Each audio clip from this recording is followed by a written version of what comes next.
જાફરાબાદના હેમાળ ગામે સિંહણના મોતનો મામલો। હેમાળ ગામે નેશનલ હાઈવે પર અજાણ્યા વાહન અડફેટે આવતા સિંહણનું થયું હતું મોત। 4 દિવસ પહેલા ભાવનગર સોમનાથ નેશનલ હાઈવે પર સિંહણનું મોત નિપજાવનાર આરોપીની વન વિભાગે ઝડપી પાડ્યો। 3 થી 5 વર્ષની સિંહણને સ્વિફ્ટ કારમાં કચડી નાસી જનાર કાર ચાલકને વન વિભાગે શોધી કાઢ્યો। વન વિભાગે સ્વિફ્ટ 4 વ્હીલર કાર સાથે આરોપી રવિ ભરવાડ નામના હત્યારાને અમદાવાદથી દબોચ્યો। ટેકનિકલ સોર્સ અને ગ્રામીણ સીસીટીવી ફૂટેજની મદદથી કાર ચાલકને ઝડપી પાડવામાં વન વિભાગની સફળતા મળી। વન વિભાગે કાર ચાલકને ઝડપી પાડી વન્ય પ્રાણી અધિનિયમ 1972ની જોગવાઈ મુજબ ગુનો નોંધ્યો। આરોપીને કોર્ટમાં રજૂ કરતા જામીન નામંજૂર થતાં જિલ્લા જેલ હવાલે કરાયો। Virji Siyal, Mahadev times news, Jafrabad.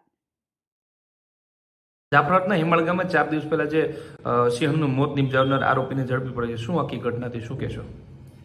ગત 4 જાન્યુઆરીના રોજ જાફરાબાદ રેન્જના કાર્યક્ષેત્રમાં આવતા હિમાળ ગામની સીમમાંથી પસાર થતા સોમનાથ ભાવનગર કોસ્ટલ હાઈવે ઉપર રાત્રિના સમયગાળા અંદાજે 10 થી 11 વાગ્યાની આસપાસ એક માદા સિંહણનો મૃતદેહ મળી આવેલ।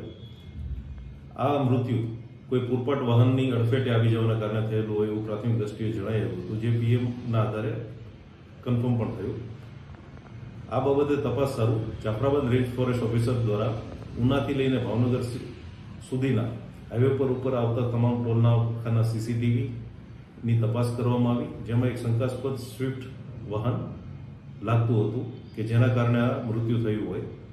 આ વાહન માલિકની તપાસ કરવા માટે ટીમ અમદાવાદ ગઈ અને ત્યાંથી અમદાવાદ પોલીસને સાથે રાખીને જે વ્યક્તિ ચલાવનાર હતો તેની પૂછપરછ માટે જાફરાબાદ લઈ આવે અને આજ રોજ એની અટક કરેલ છે।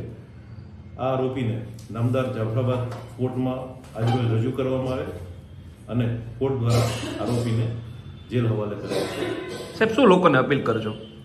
આ બાબતે એક ખાસ નમ્ર અપીલ એ છે લોકોને કે રાજુલાથી ઉના તરફ જતા હાઈવે ઉપર સિંહનો અવર જવર વાળો વિસ્તાર છે, એટલે આ હાઈવેમાંથી જ્યારે પસાર થતા હોય ત્યારે વાહન તકેદારીપૂર્વક ચલાવે। વન વિભાગ દ્વારા આ હાઈવે ઉપર આ બાબતના સાઇનેજીસ પણ મૂકવામાં આવ્યા છે કે જ્યાં આવી અવર જવર થતી હોય ટોલના સ્ટાફને પણ જાગૃતિ માટે જાણ કરવામાં આવે છે, પણ જો તકેદારીથી વાહન ચલાવવામાં આવે તો આવી કોઈ દુર્ઘટના ન બને।